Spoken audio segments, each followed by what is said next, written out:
I don't know how that's rocking, but it is. Give it a minute.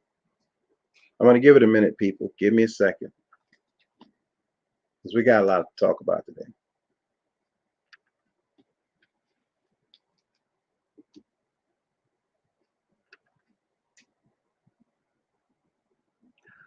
All right, I think we can get started now. This is Jamil Salib Zamir out of Manning, South Carolina. Sincerely thanking everyone for tuning in to this installment of Community Candid. Today, we're going to talk about it. We have to talk about it. I have listed several things that we're going to talk about, but I got my monitor over to my right this time. So I will be looking over to my right, your left. And I got a monitor in front of me, and I got my trusty tablet right here. And I also have some notes right here. So this is probably going to take about an hour if you give me an hour. If I don't receive any phone calls or anything, because I got a lot of stuff on the plate. I'm trying to do some things locally. So I'm getting a lot of phone calls about things that we got going on. Today we're going to talk about, of course, the State of the Union address. If many of you know, when there's a State of the Union and the president is talking, they cut off every channel, and the president is telling you his intentions, what he intends to do, and how he intends to do it. I'm going to read this off of the monitor. The State of the Union message is a message from the president to Congress, usually given once a year in January or February. In the message, the president talks about important issues facing Americans and offers his ideas on solving the nation's problems, including suggestions for new laws and new policies. The president offers ideas to Congress on solving the nation's problems, including suggestions for new laws and new policies. That's in the presidency. That's in Washington, D.C. If you've never been to D.C., you don't know that right down the street from D.C., they got a nice fish shop down there where you can buy all of your fresh fish and things like that. But they also have a high crime rate. Right there in Washington, D.C., where the president is offering ideas and solutions and policies that and laws that he think will help the situation. DC is like used to be the murder capital. I think Mississippi is right now, or New Orleans, but DC ranks up pretty high. Let me turn this off because I think my microphone is always so clear. You hear every sound in the background. DC is always pretty high. So I always encourage people to get involved with local politics. I'm not one to I didn't mean to do that. I'm not one to get involved with politics at all. I never really liked the political scene, but we had to get involved with the political scene because of everything that was going on locally in the community. So as you see on my monitor, I got State of the Union, but I got that union sliced out and I got State of the City. So we're going to talk about the state of the city. And what I'm trying to do right now is find, Lord, I don't know how I accidentally did that. Find some files that I just lost. I just clicked off of it when I was supposed to click the back button. So let me see if I can find that real quickly. And I certainly hope I can. That is in, I don't know if I'm going to be able to find. Okay, here we go. I can find this. The least I can do is reopen it, right? Let me see. Okay. The least I can do is reopen it. It's the least I can do.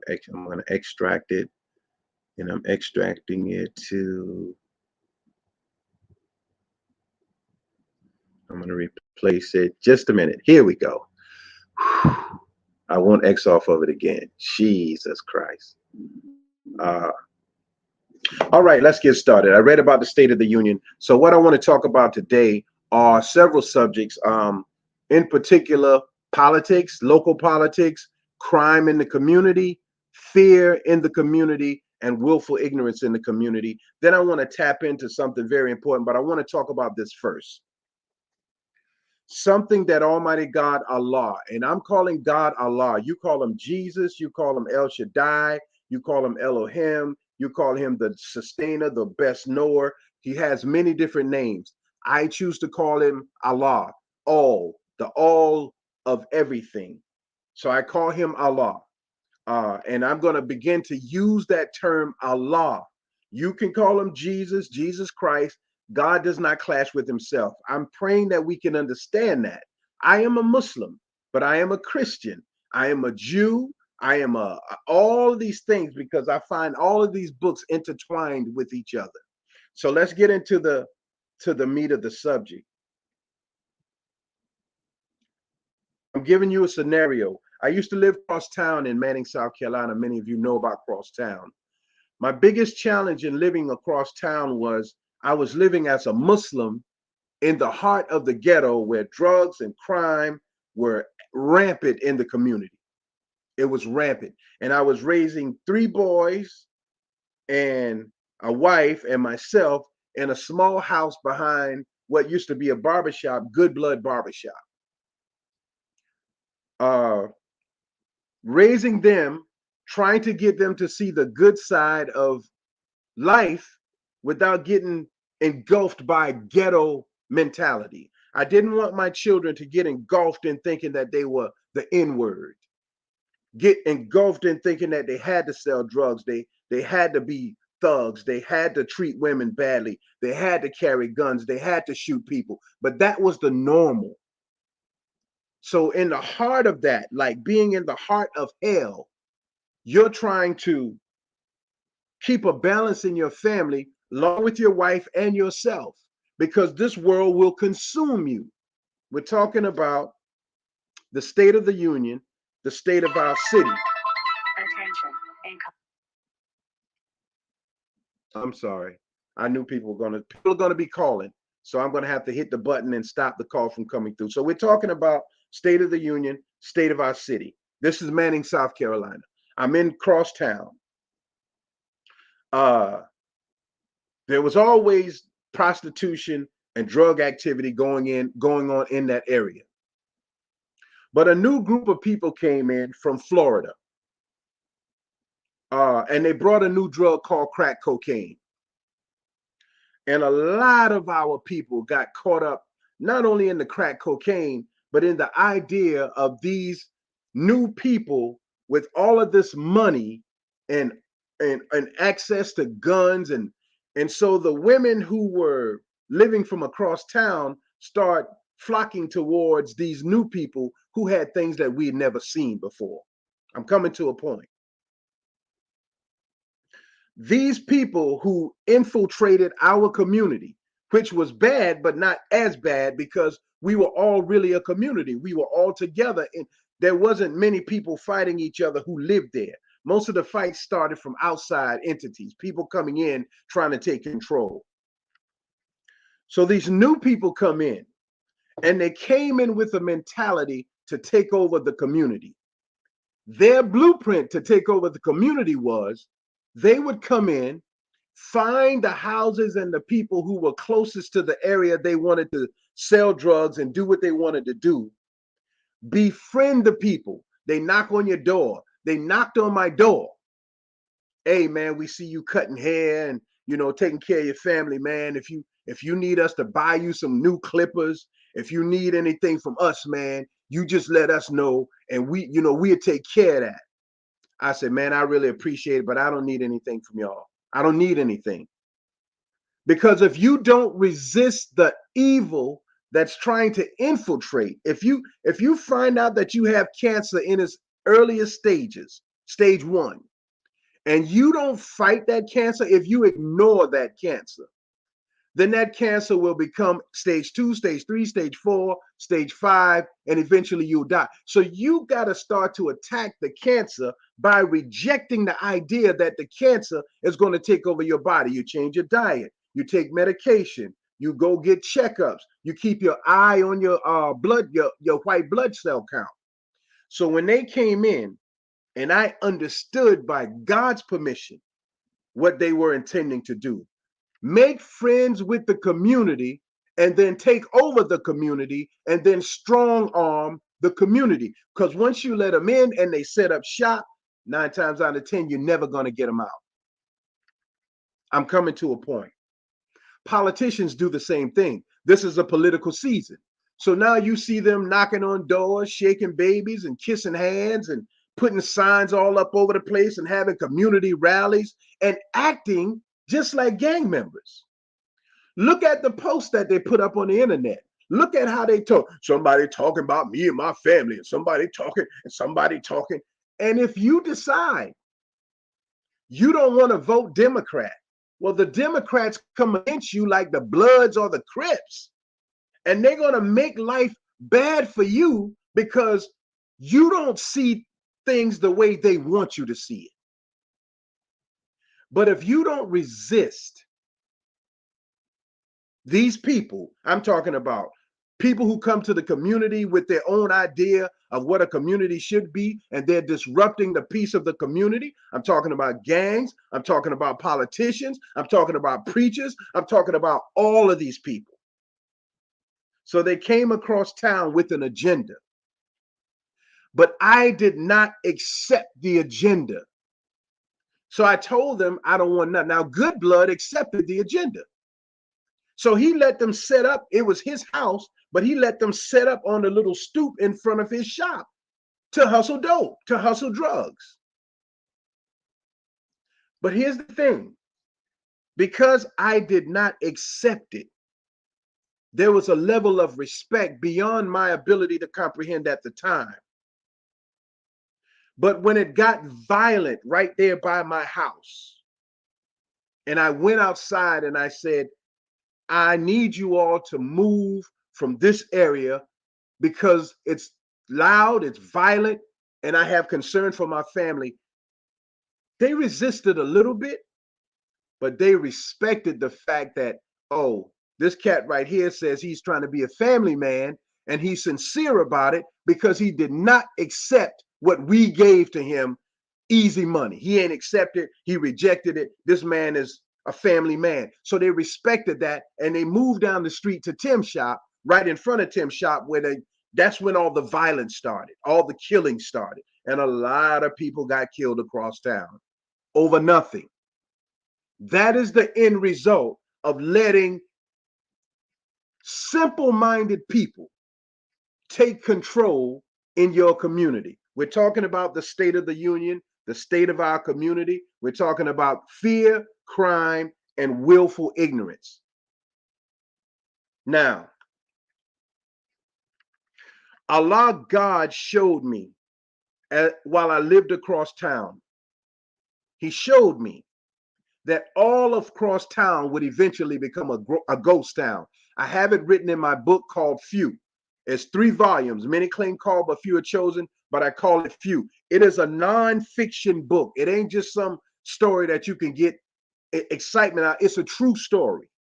And it's still unfolding as we're talking. I couldn't believe that with all the noise, all the crime, all the clubs, all the violence, all the prostitution, that eventually all of that would leave. But it did. And Crosstown in Manning became a ghost town, and the property values were brought down so low because of the violence and the crime. And nobody in the community, including those who were selling drugs, had enough money to pay the property taxes and retain the property. So outside entities came in and literally bought up all of Crosstown. And I remember I was sitting on the stoop one day and I saw a white couple jog through Crosstown, and the hustlers were outside because I was friends with them and still friends with them. And I said, y'all ain't even see that. See what? Those 2 people that just jog through Crosstown. I said, white folks don't just jog through a area like this all calm and peaceful. I said, either they're police officers or they're scouting out the land. Slick ended up buying most of the properties across town. the Napa dealership, the guy that owned that. After the prices went down, after that happened, all of the street lights came up, bus stop came up, everything changed. Gentrification. We're talking about the State of the Union. Where I live in Sugar Hill, we had a lot of trouble on Waynes Drive years ago with gangs. Thanks to the Clarendon County Sheriff's Department, that was handled to a degree. Because the thing about people who are violent and who do things through violence, especially this generation, they have no concern, not even for their own family. They don't care. And the reason I say that is because they bring trouble right back to the house. So if there's going to be a shooting, if there's going to be a drive-by, it's going to happen with all the family in the house unaware of what's happening, but they know what's happening. So the same blueprint, we're talking politics and crime, the same blueprint that was set into place with what I told you across town, how they'll come in, they'll befriend you, they'll do something nice, they still use that blueprint. So we got people in the Sugar Hill community riding around to everybody's house, making friends and talking about the people who don't want the loud noise, the crime, the violence in the neighborhood. And they're convincing the people who live there next to us that we are the bad guys, and they are accepting that from somebody who just Johnny come lately, who just came into the neighborhood with a plan to party, to sell drugs, to sell illegal liquor, to do whatever they please. And all you got to do is get the ignorant to turn the blind eye to it. How do you do that? You cook them food. You go and sit with them and talk to them. You do something and do something. And ignorant people who are fearful to resist will turn against decent people. This is how worlds are destroyed. This is not just community. I'm bringing it to community. America would loan guns, loan money to foreign entities. And when those people can't pay the money back, they come in and take over.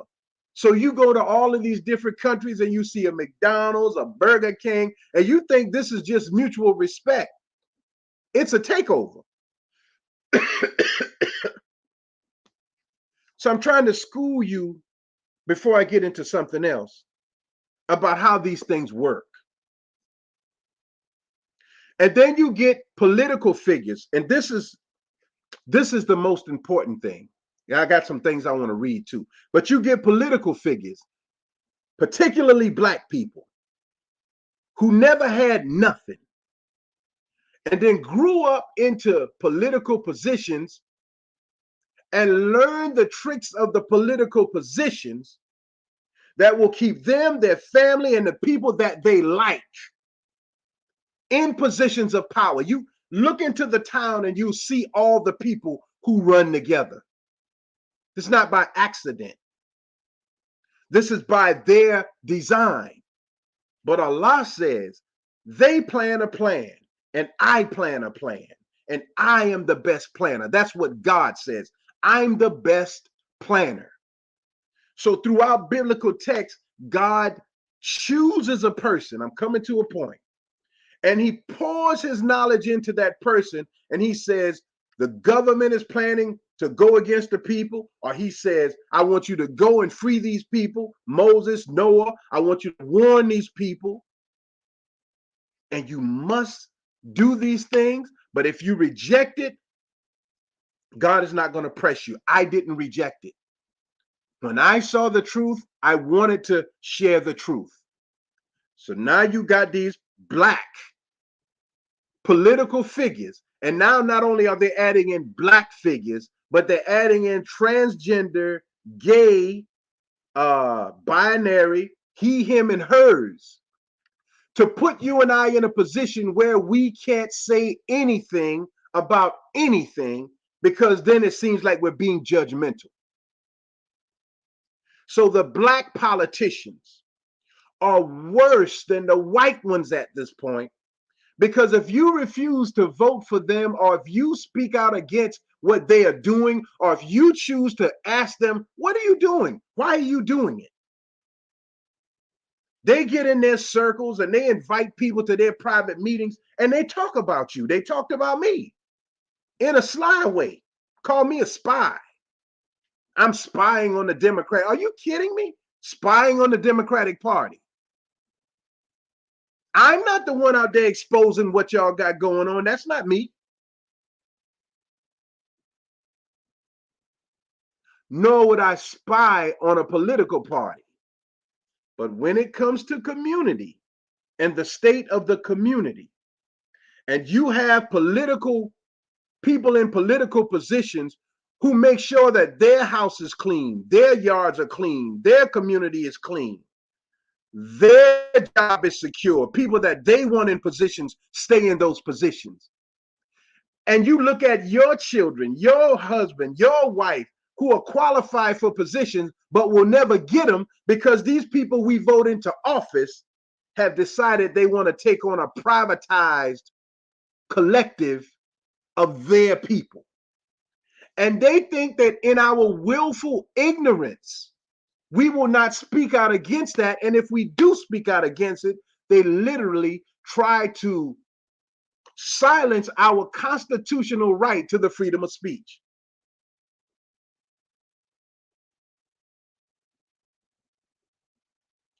My point, the same thing that's happening in the street, the same techniques that they're using in the street, the same techniques that are used in churches, and the same techniques that are used amongst politicians.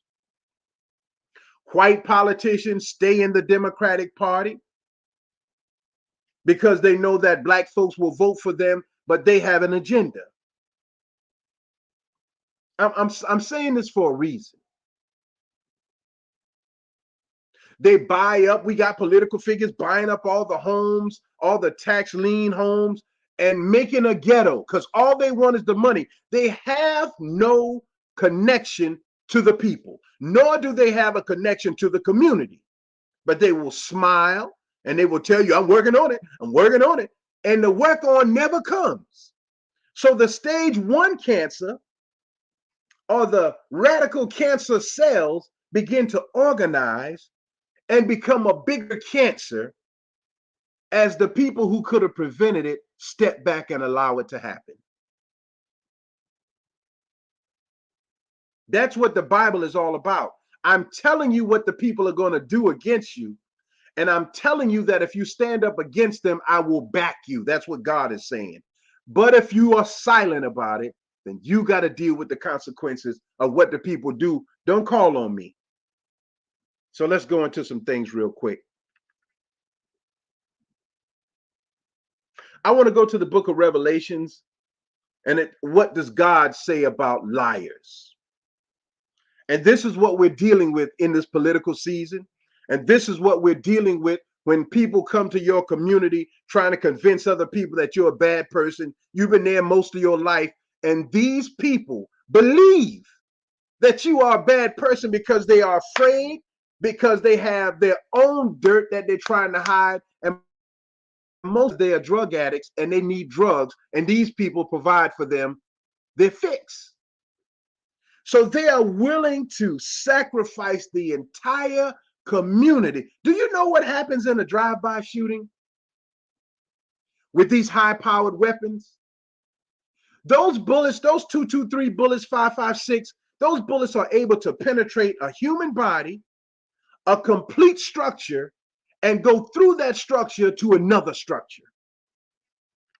So you got people in a close range community shooting back and forth with bullets flying and no telling where they're going to go. But how many politicians have you heard speaking up about the violence in the community? Republican or Democrat? How many have you heard? Mayor, senator, county council, how many have you heard? I'm waiting. Say we got to do something about. Now, I see the police, the sheriff's department, so I know they are directed by someone. And I understand that some topics cannot be discussed openly.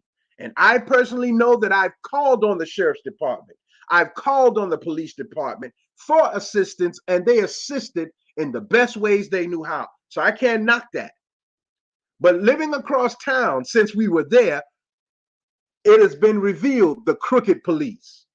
They've been in the paper. I ain't saying it, it was in the paper. Involved with the crimes, involved with the car chop shops, involved with the selling of the drugs, involved with allowing these drug dealers to get off over and over. So the violence intensified, some of them. But if you speak out against it to protect yourself and your family, you become a bad guy. Why is crime so organized? And why are righteous, so-called righteous people so disorganized? Can a person who is in a church pick up a gun? Yes. Can they learn how to shoot it? Yes. Can they form a group of people to protect the community? Yes. According to the Constitution, a well-formed militia is allowed in any community at any time to protect against tyrannical governments. Why don't the people do that? Because if you individually look at a person and put fear in them, they think that they're alone. So I want to read this right here to you. This is Revelations 21:8 of the King James Version of the Bible. We are 26 minutes in. We're doing very good. I'm telling you what's coming to Clarendon County. I'm telling you there's violence every Saturday, Friday night, right in our communities. And people are afraid to talk about it because when you see all of these people who are willing to kill their own people just to make a point, when you see all of these politicians who are waiting for the violence so they can buy up inexpensive homes that people worked all of their lives for, if the people do not stand up for this and against this, you're going to be sorry to a point that you can't even correct what's going on because they have no control over the snowball rolling down the hill. They're just joining onto the road. But crime and violence is anarchy in a community. Revelations 21:8. But the fearful and unbelieving and the abominable and murderers and whoremongers and sorcerers and idolaters and all liars shall have their part in the lake which burneth with fire and brimstone, which is the second death. Now let them tell it, all the politicians in church on Sunday, because they control the church. They control the narrative of the church. Rest in peace to Dr. Winley, to Reverend Winley. They control it. They show up and they tell you what you're going to teach. This is how they vote in a new pastor. If the pastor ain't saying what they want to hear, they kick him out. If the pastor is talking specifically from the book, he'll never get a church. I'll never get a church. I will never get a church unless I open one up in my backyard.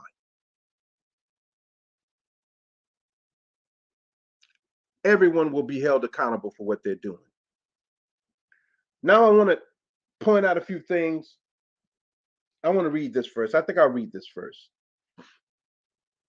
Because willful ignorance.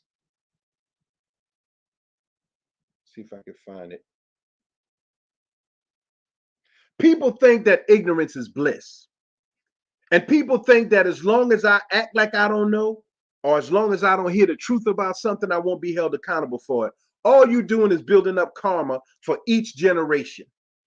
And I was talking to someone last night. I did a commentary almost 7 years ago called Incest, the Destruction of the Family. And in it, I talked about molestation. I talked about rape. I talked about young children who don't know any better, as I was when I inappropriately touched a girl in school, and when I inappropriately did some things as a child because I didn't know no better, because nobody didn't teach me. I talked about those things in that commentary. But there are adult males and adult females who are molesting our children intentionally and with the knowledge, and telling them as long as they don't tell, or if they do tell, the entire family hides the truth of the molestation, They're sending young girls to get abortions because their brother got them pregnant, their daddy got them pregnant. And this has been going on in Clarendon County since time began because we were forced as enslaved people, our free people who were enslaved. We were forced. They have a book called Without Sanctuary, where they would blindfold the son once he was of age, so he wouldn't see that he was sleeping with his mama, sleeping with his sisters, sleeping with his aunt, and getting them pregnant with field hands. And they didn't mind the mental challenges in the minds of a child who was born from the same genetic makeup because they could control them to a degree with violence. So as you look out throughout the community, including Sugar Hill, these children are mentally ill. They're sick. But the one thing they gravitate towards is violence. And why do you think that is? It is because that is what's bombarded in their psyche day in, day out with all these women. The little girls think all they're supposed to do is fight, just fight, fight, fight. Meantime, the pastor was molesting the children. The mama know about it, but she don't want to tell on the pastor. So instead of sacrificing the devil, you sacrifice the innocent child and tell them don't tell nobody. And mama and everybody turn against the little child. And you wonder why the children are the way they are, because they know you are, as it states in the book of Revelations, liars. Go back to it. What it says. They know you are liars, and you think you're going to heaven, but according to the book of Revelations, and all liars shall have their part in the lake which burneth with fire and brimstone. It ain't talking about no fire under the ground. It's talking about the end results of the children who are born without having their psychological uh, uh, shortcomings addressed. So the results of them going crazy, we got to live with. So we're in a generation of mentally ill children that the parents are too weak to address, so they go along with it. Ain't nothing wrong with that. Ain't nothing wrong with that. Let's move on. That is willful ignorance, and that's what I wanted to get to. I may not get to finish, but if I don't, I'm not going to do a part two. Maybe I will. Willful ignorance is a broad term that describes deliberately dismissing adequate reasoning. It can describe people who choose not to think hard enough about their beliefs. The term uninformed is often used for someone with little or no knowledge of something. So we choose not to know because we think we won't be held accountable for it. But let me read this right here real quick, moving a little bit faster. The dangers of not knowing. This is from an article by Stephen Harper. It was written in 2000. The Words of Truth and Reasoning. I'm going to read a little bit of it. While some may truly believe ignorance is bliss, it should be evident from thousands of years of human history that such is not the case. Ignorance is dangerous. Worse yet, as someone noted, the greatest enemy of knowledge is not ignorance, it is the illusion of knowledge. So now you try to tell somebody something, and before you can tell them, the first thing they say, I know. Well, how do you know if no one told you? And how do you know if you didn't study it? Your level of knowledge is coming based upon what you got in your mind. And unfortunately, we got a generation of people who think they know everything. So they telling you thoughts that come out of their mind without backing it up with solid truth. In the arena of law, they have a term, says trust but verify. Trust it, but study to find out whether it's true or not. We just blindly trust it. That is called blind ignorance. Let me read this. The danger of ignorance is nowhere greater than the matter of our spiritual standing before God. Ignorance of our true condition will result in eternal condemnation. Ignorance of his will results in men following error or simply not doing all we should. Ignorance of the meaning of certain terms of certain passages could result in a misunderstanding, misapplying, misusing these passages and possibly leading others into error, thus endangering their souls to ignorance in spiritual issues is not a light matter. And I would emphasize again that the sincerity of the ignorant one does not change the results. Don't matter if you're sincere in your ignorance. Once you lead people astray, that debt is on you. If you are a father, you die for your family. You die for them. You don't just go to work and bring home a check and buy them everything they want. You live, you prepare spiritually, mentally, physically, socially to die for them. Jesus Christ was the example of a father who would die, of a brother who would die for the people. I'm prepared to die for my family. But my death is a spiritual death. Physical, and I hope that anyone that tries to take my life, I can take their life and somebody that everybody's going to really miss. At least two.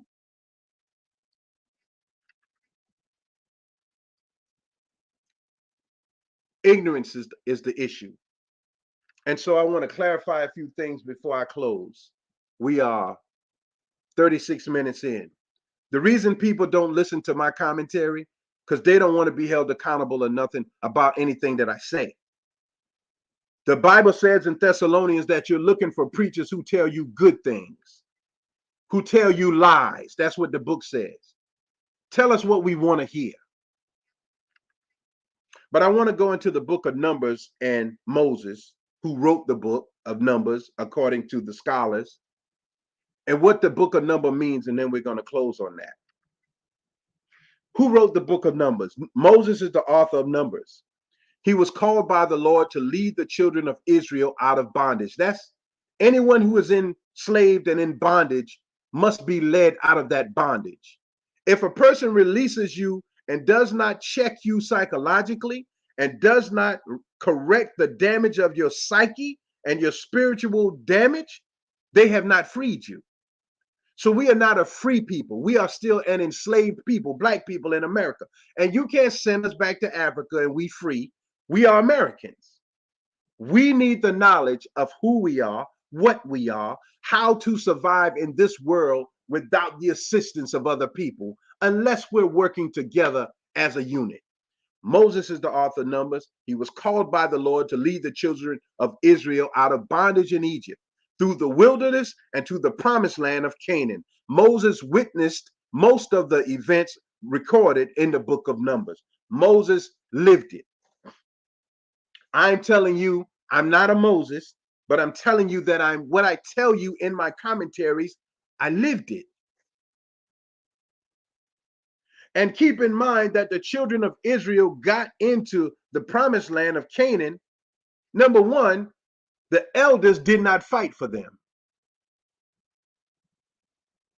because God told them all you got to do is fight and I will back you. And the elders didn't fight. Read the book. They wanted proof. Remember, I said trust but verify. So scouts were sent to Canaan, and they came back with fruits and vegetables and proving to them that this is a land of riches. It really is there. God is not lying. The children of Israel still refused to fight. Remember, I told you about the people in the community who go along with the troublemakers? The children of Israel got angry at God for making them leave Pharaoh, for making them leave the people who were enslaving them. The children of Israel got angry at Moses and angry at God. We at least Pharaoh feed us. At least Pharaoh give us EBT and food stamps. At least Pharaoh give us a voucher for electricity. At least Pharaoh give us a free phone. Why are you taking us from? So the enslaved Israelites, the elders, didn't fight. And a journey that would have taken them 30 days, according to biblical text, Took them 40 years. They walked in the desert for 40 years because they wouldn't fight for 30 days. And all of those who died off. So as you see now, these people that we looked up to and did their best, knowing that they weren't doing their best, are dying off. Now a new generation of rebellion is coming with no connection to their history. These children have no connection to their history because we are all liars. I'm talking families, I'm talking church, I'm talking politics, all the same. All the same. Everybody out for their piece of the pie. I don't care how you slice it. But anytime you got any politician that runs uncontested, that's a dangerous thing. Because absolute power corrupts absolutely. And eventually you begin to think yourself untouchable, whether you win or not. Disrupt this cycle in Clarendon County of these same politicians getting the same positions over and over and over because they become desensitized to the needs of the people. And once you are desensitized, you can't understand what people are going through. You think people are a nuisance. Okay, so Moses recorded most of the events. But what was the main point of the book? And we're about to close. We are 42 minutes in. What is the main point of the book of Numbers? The book of Numbers chronicles the results of the disobedience of the Israelites and the results of not having faith in God. Because they didn't believe in God, because they didn't believe that God could save them from Pharaoh, 30 days, all they had to do is fight the giants in Canaan, and they would have had the promised land. They refused. Just as in the communities, we refuse to fight the giants. The giant politicians, the giant gang members, or people who figure they could take over the community, live or die, you got to fight. But you think silence is the ticket. Silence is never the ticket. Silence will get you killed.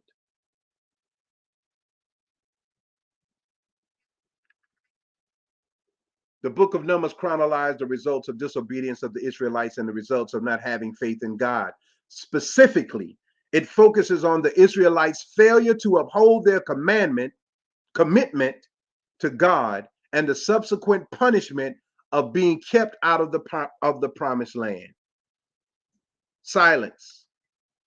The reason silence will get you killed is because you got to suffer longer the cycles of the results of what you're running from. So you got to suffer more with the cancer as no one comes to help you and you're too afraid to help yourself. Politics, crime, fear, and willful ignorance. These are the things that are crippling us, crippling our community. And most of you are renting. You don't know anything about land and home value. But the politicians, they know. They know. They know.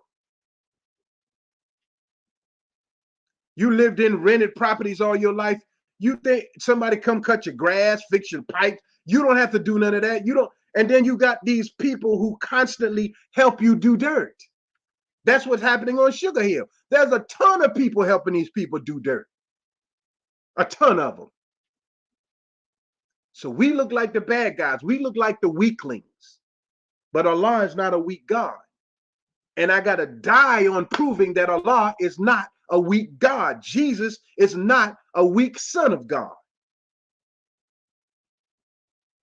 And if nobody ever proves that, then how will we know? Why do they call it the book of Numbers? The book is called Numbers because at the start of God's order, a counting of the people, a census in the 12 tribes of Israel, or after counting all the men who are over 20 and fit to fight, the Israelites began to travel in well-organized divisions. Remember I talked about militias? With God in the middle with the Ark of the Covenant. We must have an agreement, an Ark of the Covenant. Nobody comes here without being vetted. Nobody is going to be allowed to do certain things in our community that puts the community at risk. But we don't have that. We got a bunch of cowards who cower in their homes and make willful, ignorant excuses to act like they don't see nothing, don't hear nothing, so I ain't saying nothing. You're going to pay for that. This is the state of our city. Crime is at an all-time high in Manning. I was in Summoning, and someone in Summoning say, man, Manning is horrible. But let them tell it. We the greatest place in the world because we got buildings coming up. But Pharaoh had buildings too. But he was enslaving and torturing the people behind the pretty buildings, behind the pretty scene. If you don't hold people accountable for what they're doing, you have a right to vote for whomever you choose, Democrat or Republican, or the people who are in office. That's up to you. But don't let anyone frighten you with the fear of them taking away their false friendship. As Pharaoh promised the magicians against Moses, that if you can beat Moses, I will bring you near to me. So all of the people who are near to the politicians, trust and believe they're there because they did something. They earned that. And not in a good way. Most of them. Almost done.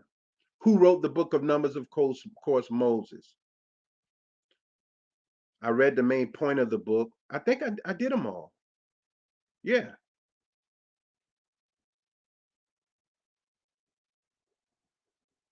Finally, what is taught in the book of Numbers, beyond the census records, the book of Numbers teaches us about Israel's grueling journey from Mount Sinai to the promised land. Will these Israelites whom Yahweh rescued, see, you call them Jesus, God, but they say Yahweh rescued. Will they learn to trust God as he leads them through the wilderness and in the land? Or will they choose another way? And what did they do? They built a golden calf. And what are we worshiping? Gold. And what are we worshiping? A calf. We're worshiping false entities, false idols. Why are you saying this? Why are you talking about the State of the Union? I'm telling you this because in my book, I saw the eventual outcome of Manning, Summit, and Sumter. And we are headed down a path that you all are not prepared for because the same people that you are helping do dirt will turn on you, and they are going to turn on you. They will turn on you. They have already got a blueprint. There's only one satanic blueprint. It's the same thing. That's why I told you about what happened across town, because it's 2024 and it's happening right next door to me, us right now again. The same blueprint.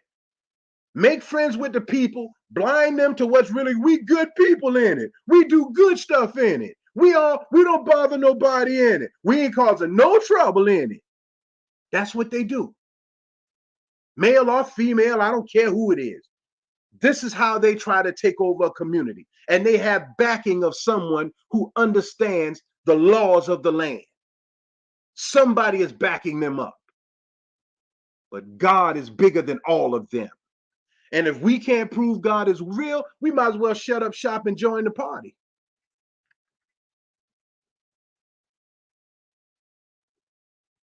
It's 4:48. I'm great. I'm glad about that because I think I got one more thing I want to talk about. Let me minimize this so I won't get in any trouble this time. And then let me try to find where I need to be. I'm so happy that we have a little bit more time. Thank you all for tuning in. Again, we're broadcasting on 1, 2, 3, 4, 5, 6 platforms. We're on 3 platforms: The Music Man, Jamil Salib Zamir, The 19 Report on Facebook. We're on Linked, the business website, because business is warfare. We're also broadcasting live on YouTube and on X, and we're broadcasting live on Instagram. So I appreciate everybody for tuning in for the 3 or 4 seconds that you do tune in, but you're going to have to start watching more of what God is giving me to say. And I know you're only watching a few seconds because they got this backdoor thing called analytics. You can't learn anything in a few seconds. You can't learn anything in a few minutes. But when God sends someone to tell you something and you reject that knowledge, then you're going to have to suffer the consequences of that. I want to put this out there and then I'm going to close. There was a solar storm in May of this year.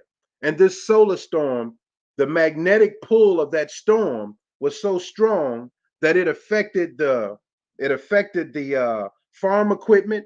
AT&T and T-Mobile and all of that were expecting it to affect the mobile system, but I don't think it did as much as they were preparing for. But the solar storm of May 2024 were a series of powerful solar storms with extreme solar flares and geomagnetic storms components. Remember, they did the movie called Geostorm? Watch it again. That occurred from 10 to 13 May, 10 to through the 13th of May 2024 during the solar cycle. The geomagnetic storm was the most powerful to affect Earth since March of 1989. Now, in 1989, Hurricane Hugo hit, one of the most powerful storms to affect the South. In 2024, for the very first time in almost 17 years, we were able to witness the aurora borealis, or the lights, the northern lights, here in South Carolina. The skies were changing colors, green and red and blue. That is a sign of the magnetic pull of God's words on the people. And it is still overwhelming the people, the energy from that. Everyone is still talking about how uneasy they are. Why are you talking about a geomagnetic storm? Did I keep this thing up? Hunting. Yes, I wanted to read something. The same year, 2024, there was a lunar eclipse. And during that lunar eclipse, what is called CERN, CERN, turned on the CERN machine, I think it's in Switzerland, because they were trying to find magnetic particles during the solar eclipse that was proof that there were other entities on the earth or in the universe than just us. Now, I want to read this real quick. I'm going to read one more thing, then we're going to close. CERN scientists have detected an elusive ghost particle resonance within superproton synchrotron accelerator, revealing an enigmatic or an enigma phenomenon that exhibits higher dimensional complexities, challenging current understanding. Means the things that we thought we understood, we no longer understand, because they call it a ghost, because they don't have the knowledge of it. Now, there was a movie called The Sixth Sense, where the little boy could see ghosts. And the only way you are able to see ghosts is with the sixth sense. The body only has been registered with having 5 senses. But those who tapped into their pineal gland, or who have received revelations from on high, literally, actually, for real, are tapping into their sixth sense. That sixth sense allows you to see the magnetic energy or aura around people. The same aurora borealis or eastern or northern lights that you saw, that sixth sense allows you to see that aura around people, animals, and objects. Birds have it. Birds have it in their beak. This is fact. So they see your aura. They don't necessarily see you, but they see your aura. And depending upon your aura, a bird will attack you, or they'll just fly away, or they'll sit there because your aura says that you are not a threat. This is what they find out during the lunar eclipse this year.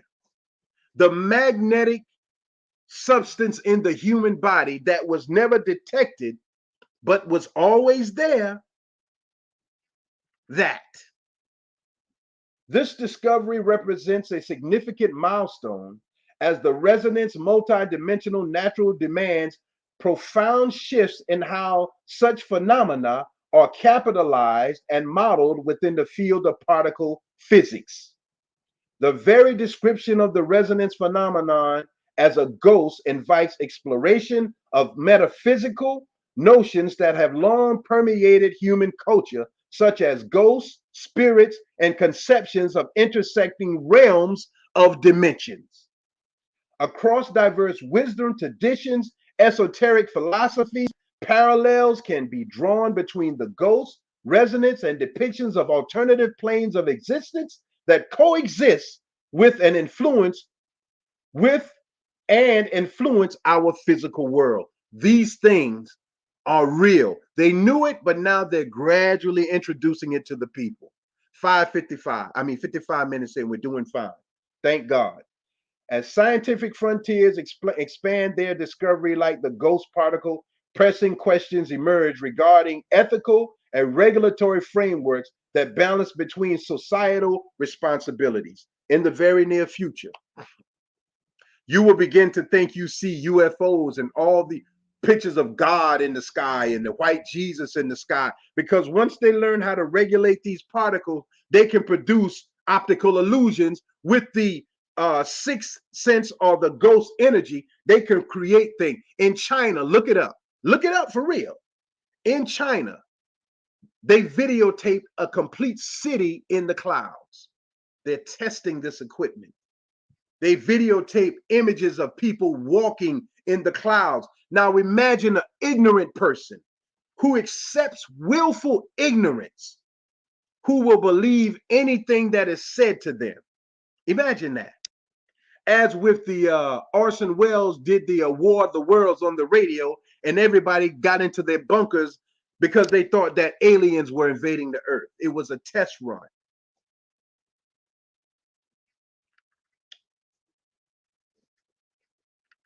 Now, let me read this. People can sense Earth's magnetic field, brain waves suggest, and I'm closing.